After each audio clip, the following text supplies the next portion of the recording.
There are kind of two levels to why I study what I do. Why do I study human rights? Why do I study international human rights? Why I specifically in this phase have been looking at abortion rights. I grew up in a family where my father had been a refugee.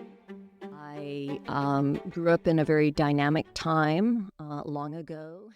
We were still struggling for some basic rights for women. We were still working out issues as far as diversity and, racial justice. There was a wave of dealing with those issues.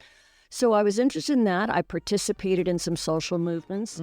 When I graduated from college and before I went to grad school, I worked for several nonprofits for a few years. But I really witnessed at that time the struggles and the realities of women. Now, fast forward, I went and got my PhD at Stanford. At that time, in the 80s, human rights wasn't even a field, and I'm proud to say that along with a few others out there, and we were seeing how these issues were changing, how people on the ground were claiming their rights. So with one hand, you've got political globalization declaring rights, and with the other hand, economic globalization is disrupting societies, which causes them to kind of lock down and want to push out, to stigmatize the other. And that's exactly what's happening here. And I wanted to show that that's happening as a sociological phenomenon. It's happening worldwide, and people always want to reduce women's rights to a cultural problem. That is not right. So attacks on abortion rights tend to be intertwined with attacks on democratic participation, tend to be intertwined with the backlash of an entitled, historic, dominant population trying to get its privileges back by oppressing everybody else. In terms of what can we do, mobilize women's movements and mobilize broad grassroots coalitions, come together and push those democratic doors open, walk through them. Hello, everyone. My name is Neo Harter, aka the Farm Boy. Thank you guys so much for joining me on this episode of Farm Boy Meets the World, or FBMW for short. Today, I am joined by Professor Alison Brysk, a distinguished professor in the Department of Global Studies and Political Science here at the University of California, Santa Barbara. Professor Brysk earned her PhD in political science from Stanford University in 1990. Since, she has visited numerous countries in regards to speaking on this topic, international human rights. Just to give you guys some reference, she's been in Argentina, Australia, Britain, Canada, Colombia, Costa Rica, Ecuador, Estonia, France, Germany, Hungary, India, Japan, Mexico, the Netherlands, Northern Ireland, the Philippines, South Africa, Spain, Sweden, and Taiwan. So you guys understand that Professor Brysk has a wide breadth of experience in regards to speaking on international human rights. Today we're going to be speaking about her work in regards to abortion. If you guys are interested in our conversation today, then I would certainly recommend that you go and look into her book that I believe is published already. Is that correct, Ms. Brysk? It's actually coming out online in December and in print in February. Yes. So it's in press. Yes, they're cranking the press. They're cranking it out, but it's definitely going to be coming out soon. The title of that book is Abortion Rights Backlash: The Struggle for Democracy in Europe and the Americas. She's got plenty of other publications like The Future of Human Rights, Speaking Rights to Power, Global Good Samaritans, which has a little bit more in regards to that, Human Rights as Foreign Policy, Human Rights and Private Wrongs. You get it. Professor Brysk has been making a career for herself in international human rights. She's a prominent figure in the field, and today we're going to talk about her academic research in regards to abortion and kind of some things in related to that. So, the first question that I would like to ask you, Professor Brysk, is the first question I should ask you is, did the bio sound good? Did everything sound appropriate? Yes. Yes? Perfect. Okay, great. Want to make sure I didn't miss anything. Okay, next. Why do you study what you do, Professor Brysk? And then maybe, talk about why other people should be interested in why you studying what you do. Great. Okay, thank you. Thanks for the opportunity to be here and to reach out to people about this topic. There are kind of two levels to why I study what I do. One is, why do I study human rights? Why do I study international human rights? And then the second is why I specifically in this phase have been looking at abortion rights. So in terms of why I study human rights as a general scene, I grew up in a family where my father had been a refugee. I grew up in a very dynamic time long ago in American politics. We were still struggling for some basic rights for women. We were still working out issues as far as diversity and, racial justice. There was a wave of dealing with those issues. So I was interested in that. I participated in some social movements. When I graduated from college and before I went to grad school, I worked for several nonprofits for a few years. One of them was a women's clinic. I didn't do medical work. I did administrative work and publicity work, but I really witnessed at that time the struggles and the realities of women trying to get reproductive rights and care and what that looked like and who it affected. And this, of course, was under Roe v. Wade when abortion was still legally fully available. And this was in California. And yet I saw the struggles, the barriers, the difficulties. Now, fast forward, I went and got my PhD at Stanford. At that time, in the 80s, human rights wasn't even a field. It was sort of a subset of civil rights or democracy.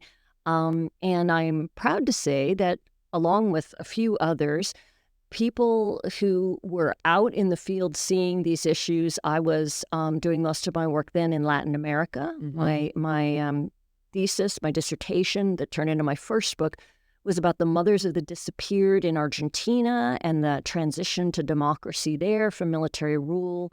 So we were out there and we were seeing how these issues were changing, how people on the ground were claiming their rights, how this was a fundamental dimension of democracy and citizenship, and that political science as a field had to address it and had to address it systematically. Then in the 90s, at the end of the Cold War, the international system opened up a lot more. And so we began writing about that, but we also began chronicling the contradictions and the challenges, like, oh, now we've got a lot better treaties, but where is the enforcement? Why are some countries that claim to be democracies still not accessing human rights in different parts of the world? So that was kind of another layer of the story. And then as we go toward the 2000s, and I'm by this time out there, I'm teaching. I was, before UCSB, I was at the University of California, Irvine for 12 years. And we begin to see that some of the political rights and the civil rights are advancing unevenly, but there's something positive happening there. And the economic rights, the social rights, the identity issues, and the inequalities, though, are in some cases stronger than ever in different parts of the world, particularly in Latin America, Asia. At that point, I did have an opportunity to go to India for a while. Yeah. You have a Fulbright fellowship. I had a Fulbright fellowship in India. Go ahead. I'm sorry. Yeah. We're really beginning to see a different pattern where other kinds of rights and also women's rights and gender rights, which are sometimes a question of law and sometimes a question of the government oppressing people, but other times this is really coming up from society, and what you're looking for more is a governmental structure and resources and consciousness raising to transform what's happening in society. So this is a different challenge for human rights. And along with others, that's where that book, Human Rights and Private Wrongs, comes in. So we begin to have to rethink what human rights means. And the other thing happening at this time, which leads, we're getting to the end of the story with abortion rights, but I think it's an interesting journey. It has been for me. So in the 2000s, in the 21st century, what we're also seeing is, this massive uptick in globalization. Yes. And globalization that has these dimensions of economic globalization, political globalization, social and informational globalization, people across borders, ideas across borders, social movements linking up. I mean, there's always been some transnational connection. And this is when I got into global studies, by the way, kind of reaching out from political science to understand this. So looking at globalization, I did one of the edited volumes is called Globalization and Human Rights.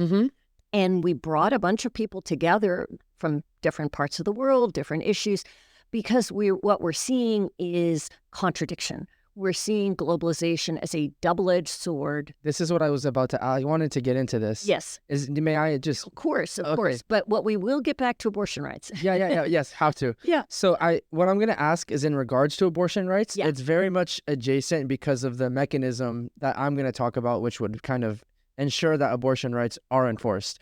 But what you kind of mentioned a little bit earlier was obviously you've traveled around the world. You've kind of discovered what the stance of abortion is like in various nations. You've seen the practice of abortion either in a very, let's just use negative, very restrictive senses in some areas. And then in potentially more quote unquote democratic areas, there have been looser regulations in regards to abortion. But you kind of indicated the potential of, through the mechanisms of globalization and international institutions, potentially enforcing abortion as a fundamental human right across the board that every single nation needs to get on board with. That's kind of when you synthesize a lot of the stuff that you said, because you gave me a lot. Yeah. That's kind of partially the idea there. And one of the things that I'm a little bit interested in is, you see, I've spoken about this with David Moak. I spoke about it with Professor Mark Juergensmeyer. We've talked about how international institutions, right? Like things like the IMF, you spoke about, there's globalization taking shape in economic and social senses. Like we have international trade agreements like NAFTA and that sort of thing. And then we have the IMF and the World Bank, these sorts of things, the World Health Organization, for example, all of these different international mechanisms that are kind of rooted in the philosophy that there should be globalization has to be some sort of, cohesive, to some degree, cohesive process.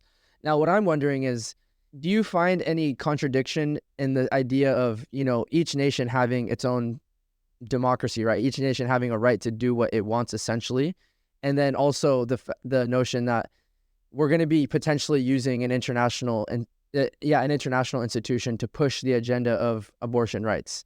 Is there a contradiction there that you see, or is the contradiction irrelevant compared to the notion that it's a human right, and regardless of if the nation wants to agree with it or not, it's a human right, and we're going to push that forth? Yeah. Well, so there is a big, broad question about globalization operating in different ways, for different issues, but also in different places and in different types of countries. And so you mentioned some of the economic organizations, and then you said the World Health Organization, which is a different kind of entity. And then we have the UN and the UN treaty bodies, which is more where human rights come from. So there isn't really enforcement coming out of those human rights entities. Sometimes we wish there were. And then there are other kind of international institutions at play. So the regional organizations like the European Union, the Organization of American States, also have frameworks that are partly about economic issues, partly about decision-making, and partly about rights. But in almost every case, they are about establishing a consensus about what rights are, encouraging willing governments to participate, sometimes providing resources and knowledge, and empowering social movements within states, across states, but there really is not any kind of pushing human rights going on from international institutions. In fact, we have very little capacity even to intervene in a genocide from an international institution. But what I do see happening, and what is helpful, is that the core human rights, the genocide, torture, those sorts of things were established in the aftermath of World War II. The Nuremberg right? trials. Yeah. In 1948, the Universal Declaration, all that stuff. They were there for generations, but they were not being as widely accepted. In the 1990s, they began to be more widely accepted, and we began to get more attention, finally, to the social and economic rights, like the human right to water, for example, and to women's rights as a category. So in the mid-90s, we had some critical international conferences where they declared women's rights are human rights. And there was an older treaty, the CEDAW, the Convention on the Elimination of Discrimination Against Women, that declared things like women should have the right to vote worldwide, just basic political equality. In the mid-90s, we begin to see attention to the more specific reproductive rights of women. And we also begin to see greater attention in international institutions to gender violence, which is the subject of the book before this one. That one is called The Struggle for Freedom from Fear. It came out in 2018. This is no accident. It was through the study of gender violence as a worldwide problem and that I began to see the importance and the interconnection of reproductive rights. That's part of how I got there. And if I can circle back. Yes, please. I just need So it is that, in terms of my academic journey, in the 21st century, beginning to see these new rights agendas, but also beginning to see new challenges, new contradictions. And in both the gender violence study and my current study, I see that some of the restrictions of rights and some of the backlash, particularly against women's rights and some other excluded groups like LGBT rights, is often coming from nationalist movements that are reacting against globalization, against economic globalization. So with one hand, you've got political globalization declaring rights, developing better understandings of the connections between rights and what people need.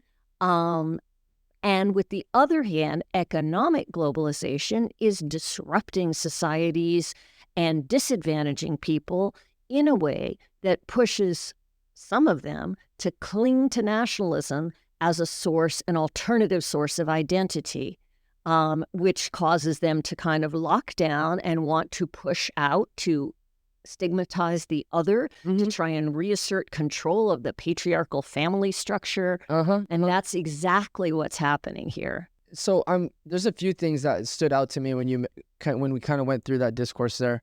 One of them was, you see a similar reaction with terrorist organizations because, I mean, quite literally, by definition, I think in Mark Juergensmeyer's words, I don't want to misquote the man himself, but very closely, terrorist organizations, one of the main identifying features of a terrorist organization is when it's a group of individuals who have typically undergone some sort of economic or political disruption, which you typically see from globalization, and then this group of people then reverts to almost like a very similar type of thing, an extreme nationalism, an extreme anti, what you can call globalized establishment stance. Yeah. And so you can see it manifest. You can see that type of ideology manifesting itself in nations, but then within subgroups, you can see within the nation and within various parts of the world, literal organizations of people being established to fight these sorts of things, right? Yes. So let me tell you a little bit about the 2018 book, The Struggle for Freedom from Fear.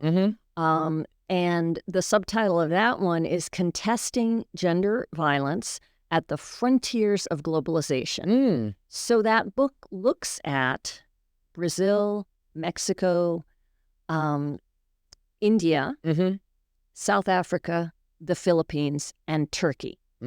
And looks at sexual violence, rape, assault, and also looks at intimate partner violence, domestic violence, femicide, and also at deprivations of self-determination, so human trafficking, child marriage, those kinds of. So there's kind of three. The first thing I discovered is there are overlapping patterns of violence, different kinds of violence that are specific to gender. But the other thing I found when I began to survey for that project is that, to my surprise, of course, there's a high level of gender violence in the least developed countries, in the countries with the most patriarchal laws and institutions that are often linked to religions, but not always. And then, of course, gender equity and security are somewhat better in the most developed and the most democratic countries. But in the middle range countries, which is those countries I mentioned, I started looking at, do you remember the term BRICS? The BRIC countries, yeah, right? Of course. Those middle income, semi-democratic, highly globalized, highly unequal, with intense political struggles over the future of the country. That is where we find, in some cases, the highest level, and in other cases, the highest increase in gender violence. So femicide, that is deadly attacks on women in large numbers, surged. I mean, we all learned about this in the 90s at the U.S.-Mexico border and within Mexico. And Mexico right now has a woman president. Okay, Mexico is not a hyper-patriarchal country. I mean, there are certainly patriarchal elements, but women participate in professional life, in political life. There have been a lot of programs and initiatives and change, right? But what's happening is there is a social crisis that comes largely out of globalization. And in response to that, there is displacement of groups of men who internalize that violence into the household or join gangs and right, like and, the cartel, for example. And migration becomes politicized, and that also takes on a more violent character, and women can be exploited for trafficking. So that complex is what's happening, and I wanted to show that that's happening as a sociological phenomenon. It's happening worldwide in certain types of. It's a social syndrome. It's not culture, because people always want to reduce women's rights to a cultural problem, and that is not right. So that's why I compared Brazil, India, South Africa. It can't be a cultural thing if it's all of these pluralist cultures. That it has to be a sociological thing, a sociological, like a sociological. What could you call, like, default? I suppose you could say. I say syndrome, pathology. Pathology, yeah.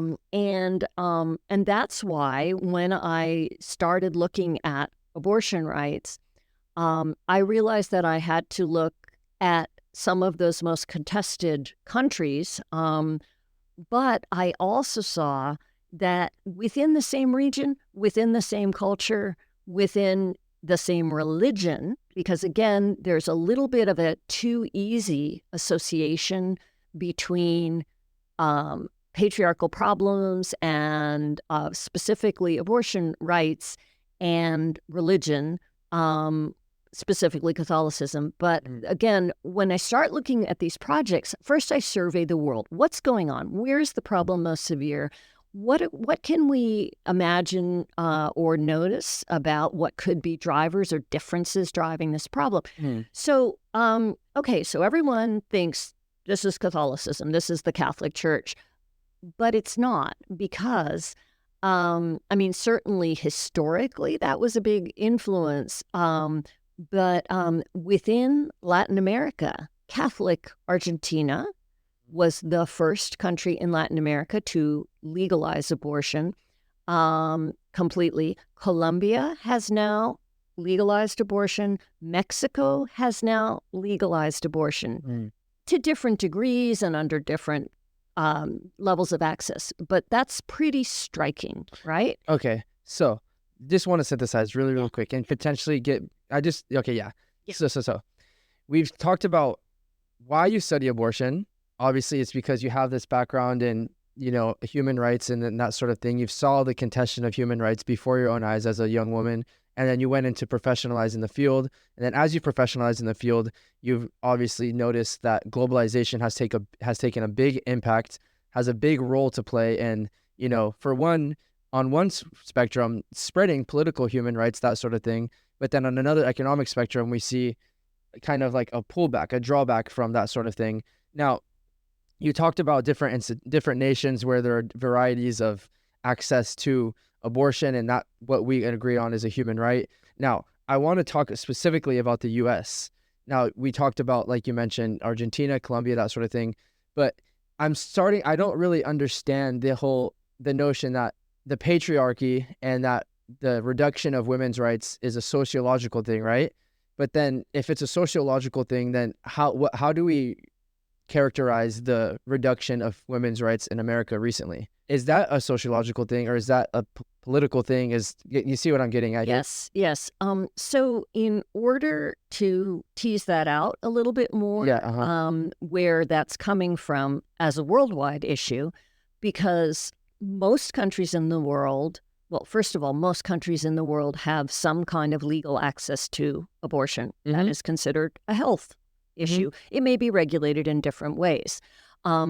Mostly only the most patriarchal or the least developed countries in Africa and the Middle East absolutely ban abortion. However, there are several places in the developed world or the developing world where there is backsliding, where there is backlash. Mm-hmm. So that's why I started looking, and I decided to make some comparisons. So within Europe, mm-hmm. there were two countries that were notably restrictive of abortion compared to all their neighbors. All the other European countries liberalized abortion kind of organically in the 1970s, or at least by the 1980s. Ireland and Poland were the most restrictive, both highly influenced by Catholicism. I was about to say, Ireland is very Catholic. I didn't know what Poland specifically. Yes. Okay, go ahead. But an interesting thing happened. There were a series of social changes, including much more access to true democracy and more civil society, and a much more positive experience of globalization in Ireland. They were called, at one point, the Celtic Tiger. So they really took a leap in economic development. Of course, there's inequality, and after that period, there was some regress economically. But, they had a positive experience. They had a positive experience joining the EU, and joining the EU helped kind of shelter them from some of their tensions with Britain, their former colonial master. So globalization was positive in Ireland. And women became much more participatory, much more empowered. Meanwhile, the church was a little bit discredited by some of the tremendous scandals that they were involved in. So in 2018, Ireland, at long last, had a constitutional referendum and legalized abortion. Mm. And this was such a powerful movement that people who had moved, Ireland has a very high level of migration, a lot of Irish people living elsewhere, right, mm-hmm. historically. People came back from their countries they were living in just to vote in this referendum. This was such a popular thing. Mm-hmm. Okay. Meanwhile, so right around the same time, so that's 2018, right around 2016 to 18, Poland is trying to further restrict abortion because a hyper-nationalist political party comes into power. Mm-hmm. And Poland is struggling, and Poland is suffering, and the EU is not good for Poland, or they're resisting it at least. And they have been struggling economically ever since they came out of communism. They never quite got the goodies from globalization. Yeah. So they try to restrict abortion. And even with heavy Catholicism and all of this nationalism, they still can't quite pull it off. So in 2020, kind of in the middle of the night, in the middle of the pandemic, when nobody can protest, this nationalist party government, they're called the Law and Justice Party, mm-hmm. they take this proposal to completely shut down abortion rights, to shut down all the exceptions, all the health exceptions and everything in Poland. And they take it out of the legislature the parliament, where they haven't quite been able to pull it off. And they send it to their constitutional court, which is like the Supreme Court. And just like in the United States, that constitutional court had recently been filled with some members by the ruling leaders, right? Just like Trump. This is where we get to the three Supreme Court judges, right? The U.S. strategy for reducing women's rights. So in 2020, abortion was completely shut down and banned in Poland. There had been some historic pattern of women going to neighboring European countries when they needed to, particularly when they had medical problems. Which is extremely dangerous for women to do that, right? It's literally, if you need to get an abortion and you're forced to leave the nation, it's probably one of the worst methods by doing so. That's right. And we now know that since that radical prohibition, that ban in Poland, at least 6 women have died in Polish hospitals who were having medical emergencies and were denied care and died of sepsis. So in my research recently, I discovered this hospital in Northern California. It's a Catholic hospital. It's a lot of connections that I'm making here. Yep. There's a Catholic hospital in Northern California in the Eureka area that was had a case recently brought against it by a human rights lawyer because it denied a woman an abortion. Now, I believe the reason why they denied her an abortion was because she was pregnant with twins, and apparently she was in the, I don't know the specific medical terminology here, but she was mid-miscarriage. Yes. And one of the fetuses basically was just no heartbeat at all, and then one of them had a very slight heartbeat, and because of that, the Catholic Church the Catholic hospital denied her an abortion, gave her a bucket and some towels, and said, "Good luck." And then she left. And obviously this was a major issue for her. And this happened this year in California. Yes. So I want to circle back, but first I just want to say for your listeners, all this comes from my research, but there is also some really good responsible journalism. There's an organization called ProPublica that does deep dive journalistic research, and they have specifically been looking at maternal mortality and at the impact of abortion bans. And they have found that there have been a couple of women in Georgia and a couple of women in Texas, same story. They were having miscarriages, or in one case, the woman had tried to get an abortion somewhere and she had some complications and couldn't get care. And we know now of at least 4 women, 2 in Georgia, 2 in Texas, who have died because they couldn't get abortion care in red states under these bans. But what I want to circle back on is that, so during this period around 2018, I've just published this gender violence book, and I saw in those cases of femicide and in the domestic violence cases how access to reproductive rights is so essential to women's safety and freedom, and how abusers will, block women from using contraception or not allow them to have abortions, and how, sexual assault, right?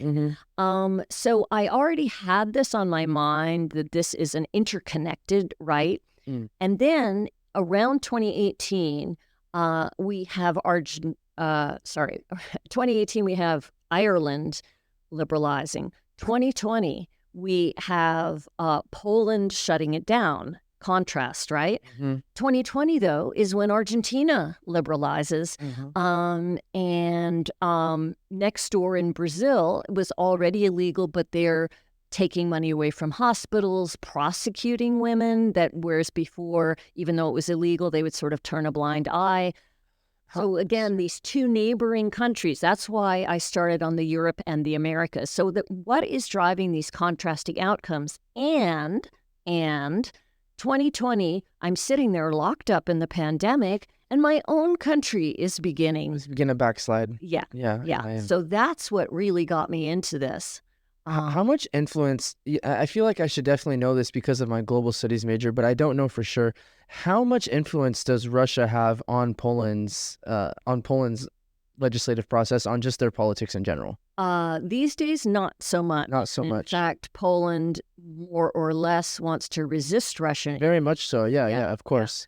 They're, for example, hosting the highest number of Ukrainian refugees Exactly. in the world. Georgia asking and for Poland and a Yeah. couple other neighboring nations. Yeah. What I'm sorry, go ahead. Well, I wanted also to get back to this idea that there's inconsistency in the U.S. So I started to design my study. I thought, okay, just like the other one, I can compare things, and I can get more of a handle and derive some lessons, because things are beginning to deteriorate in the U.S. And that was around 2020, and of course 2022, the Dobbs decision is when we totally lose federal abortion rights.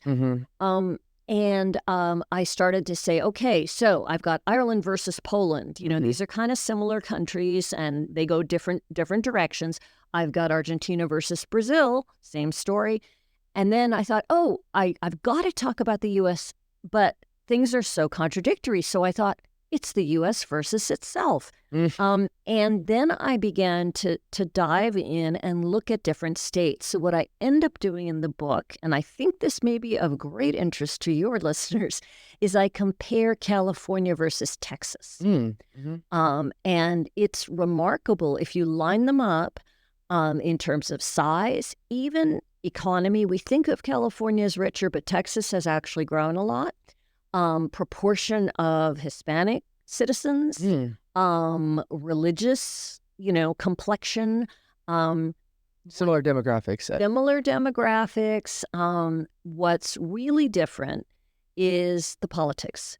And what's really different, and here's where I'm going to get into my secondary argument. So globalization and nationalism is part of the backlash story worldwide. But politics is part of the backlash story.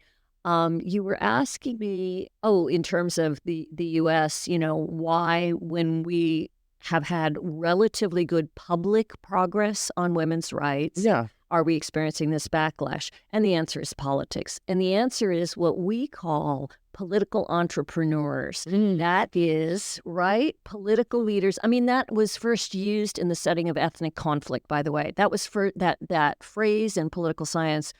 Like in the 1940s, 1950s, Los Angeles riots, that sort of thing? Maybe that sort of ethnic conflict? Well, it could have been used there, so I don't want to... Well, I digress. But I first saw it used in the 1990s when Cold War's over, everybody's optimistic, and we have these horrific civil wars in the former Yugoslavia, in Bosnia, Serbia, of course, and also in Rwanda. And one of the things we see is that, yes, there's disruption, economic conditions are declining, but not drastically in any of those places, but that the uncertainty is manipulated by political entrepreneurs, by people who mobilize their ethnic groups and blame the other for all the uncertainty and disruption that's happening, So that's the X factor that you need. That, globalization is out there.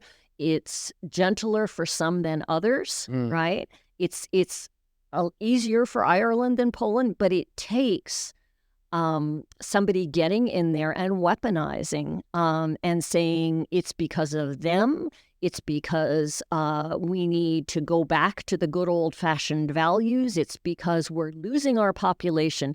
So what the political entrepreneurs do vis-a-vis abortion, this is really important in terms of ideology and rhetoric and misinformation, is they weaponize arguments about population growth. Now, these kinds of arguments go back to the OG fascism of the 1940s. They go back to, eugenics and Hitler. There was an op-ed recently that described Donald Trump as a fascist. I think you saw that, but maybe you saw that. Yes. So you're hitting right on that head. Go ahead, please. Yes. But relative to why are they picking on abortion rights, right? I mean, they're not talking about women in the workplace or other kinds of things, because there is this fear of the loss of dominant ethnic group dominance, the minority majority society that we're moving toward. I mean, the U.S. will be. California is a majority minority state. So maybe if I'm following this correctly, what they're afraid of is that a lot of the people that are getting abortions are going to be voting against them, and that they're basically, if by preventing abortion, they're going to be preventing an entire potential voter population from maturing in a political sense in a direction that is anti what they want. Basically, that's to some extent. That's one aspect of it, but the other thing I'm really pointing to is that these are I'll be really blunt about this. These are mostly older generation, white. In our society, the dominant ethnic group is white, right? And because they use this rhetoric in Europe, but with slightly different meaning, that the dominant ethnic group, so in the U.S. it's white people, and it's mostly, older generation, dominant males, are being outnumbered or will soon be outnumbered by immigrants. That's what I'm getting at. And by population growth by Black and brown people. So who gets the most abortions in the nation? Who gets the most abortions in the U.S.? Here is the ironic contradiction. Abortion rates are actually much higher for people of color. That's kind of what I'm getting at, because it's almost, you can quite literally see an ethnic cleansing of people of color through, or actually no, it's contradictory because they're allowing abortion.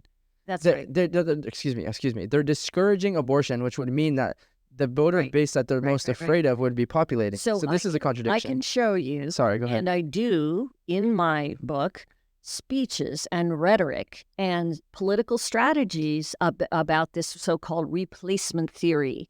And there's this group, there are Texas politicians making speeches about this. We're going to be replaced. We, meaning white males, are going to be replaced by immigrants and by the growing brown, mostly Latino population.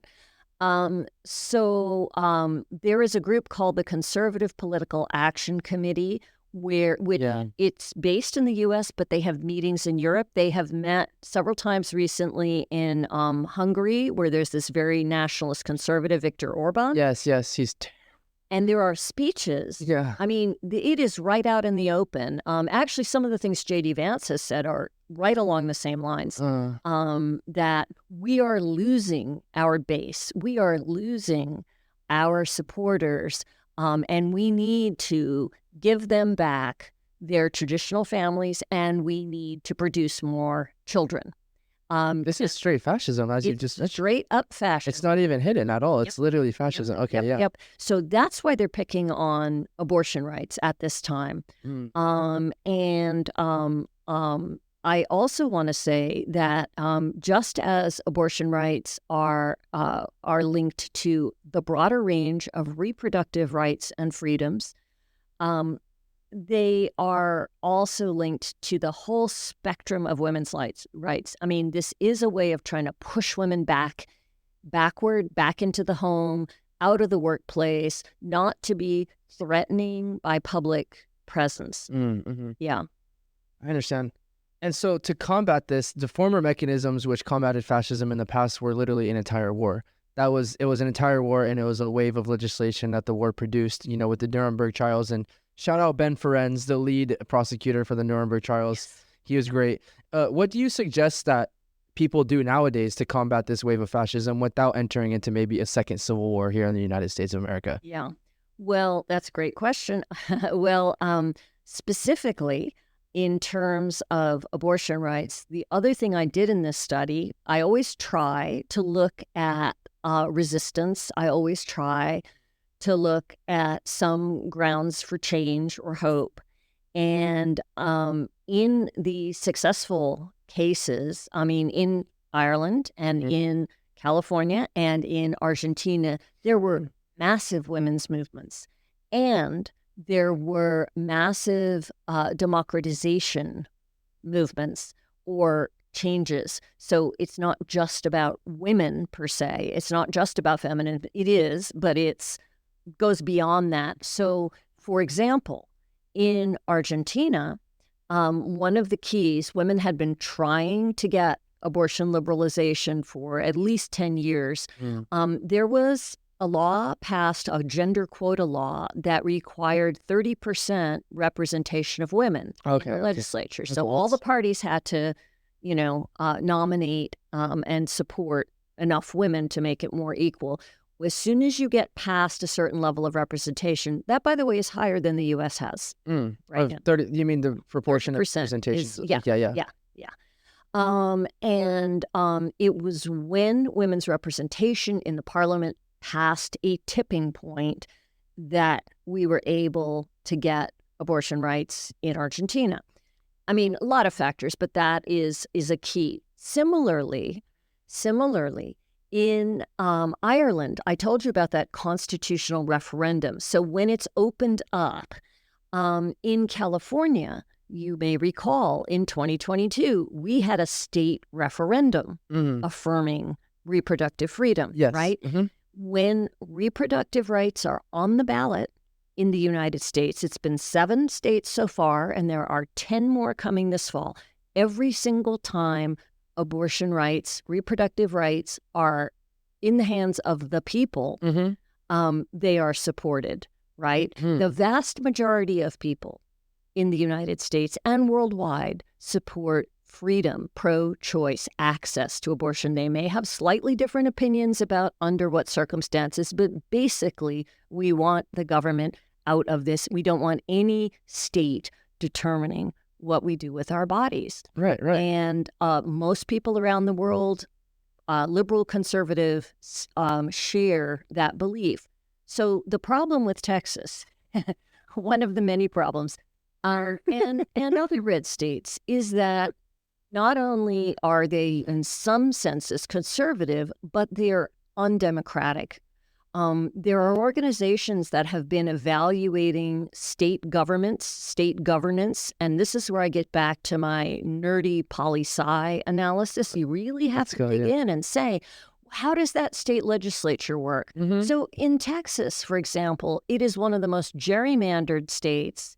That's what I was concerned with. Yeah, so there is rural Republican dominance locked in, right? They don't have a referendum process. They don't have citizen access. They have a very undemocratic process for choosing judges in Texas, okay? In Florida, which is a place that has backslid tremendously on abortion rights, especially recently, you have some of that distortion of democratic mechanisms.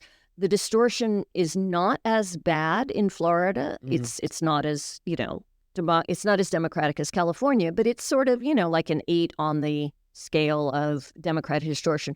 But what you've got right now, the governor, DeSantis, has specialized in expanding his power and exerting his power, weighing in on things that governors are not supposed to do. He directed his Justice Department to investigate and threaten people who were circulating the petition for an abortion rights referendum. So they've got a referendum, but he tries to shut it down, abusing the powers of his office. Yeah, different types of, not necessarily blatant voter restrictions and that sort of thing.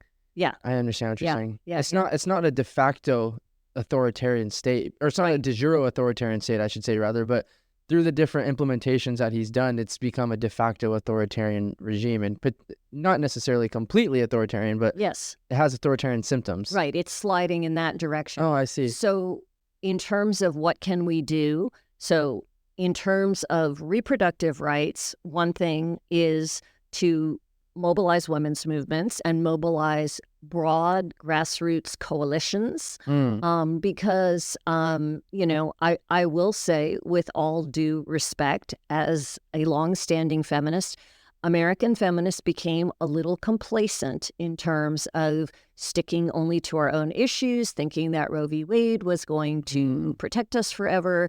And feminism became, the base of feminism had shrunk mostly to more professional women, middle class and above. Kind of gentrified. And this backlash has forced a diversification and outreach. The reproductive rights movement has become much more diverse in membership and in attention to issues. This broadening to, people talk about reproductive justice now, meaning we're also talking about maternal mortality, which is shockingly high among women of color in this country.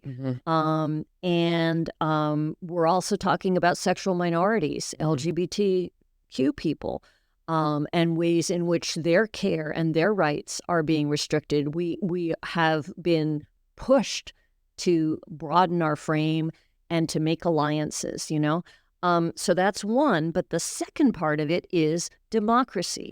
That democracy and abortion rights is a bellwether of democracy. Attacks on abortion rights tend to be intertwined with attacks on democratic participation, tend to be intertwined with the backlash of an entitled, historic, dominant population trying to get its privileges back by oppressing everybody else.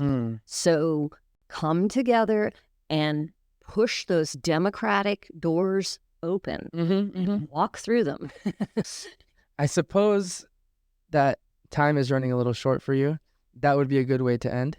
If you want to fight the authoritarian regime that is potentially taking place in your nation and in your state, it's time to push through the democratic doors, step through, and make your voice heard. Do what the nation do what the nation do what the founding principles of our nation empower you to do, and stay true to that. Okay, my name is Neo Harter, aka the Farm Boy. This has been Farm Boy Meets the World, or FBMW for short. I have been joined by Professor Alison Brysk. We talked a lot about abortion and then a lot about human rights, democracy, that sort of thing. If you're interested in learning more about Professor Brysk, obviously she has a website that I'm going to link in the comments. But then also, if you want to read more about this in particular, you can go to Abortion Rights Backlash, the struggle for democracy in Europe and the Americas. Anyways, my name has been Neo Harter. This has been Farm Boy Meets the World. Thank you guys so much. Yeah.